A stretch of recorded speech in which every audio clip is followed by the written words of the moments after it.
Yo, what is poppin', boys? It is Luca Trades confirmed in the flesh. I'm back after I don't even know how long it's been since I posted, but yeah, we're gonna do a trade recap.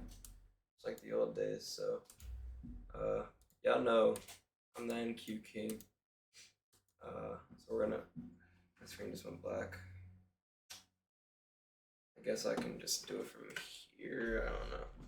Okay, there we go. So yeah, just remove my ES drawings just cause. And then I'll keep the important NQ drawings. I guess that's important. None of these are. That was the 4 hour. Okay. Yeah, this was like a 4 hour fair value gap that we inverted. But yeah. So start off, let's go to the daily. I'm just gonna set it on NQ just so that it's full screen. Yeah. Let me shut that thing up. Alright, now we can get into this, but yeah. Basically, I was bullish going into today because obviously we just had this huge downturn in the market. The Japanese market, I think, started crashing pretty hard, and we also spiked the third highest that we've ever spiked on the VIX, um, which was also part of my analysis of why I'm bullish from now on. Yeah, just the daily. We kind of paused here, had this huge wick, and then we just consolidated. So that kind of showed me some willingness to change direction, at least temporarily, until we hit this order block, which is what I was going for today. And yeah, then we can go down to the hourly. But what I was looking at is this level. Let me move this. So we have yeah, this is super uncoordinated, but so I was looking at this, but you can see here the OTE level 705 is at pretty much exactly where my black line is.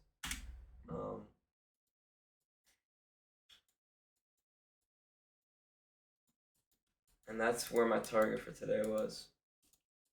And we can go back down to the 15-minute and see what happened. So in the morning, off the rip, we kind of pushed up a little, and then we just chopped. And I was waiting for the breakthrough on the lower time frame, and I'll show you what it was, right? So this may just look like chop and just crappy price action. You can't even tell anything from this. As an ICT trader, what I looked at is these equal lows right here, right? And since I was bullish, I was looking for a manipulation below those before I would get an entry. And at 10:30, we kind of had a sharp down move and broke this liquidity, as well as tapped into this order block, which is probably an order block like on the 3-minute or something. Yeah, so we had this order block on the 3-minute that we tapped into as well. And then we pushed up, and then when we broke the highs, I was expecting this to be a breakaway gap, and I was taking long one contract off this fair value gap. And then I set up a second contract at where this high is, just because it's also in the fair value gap.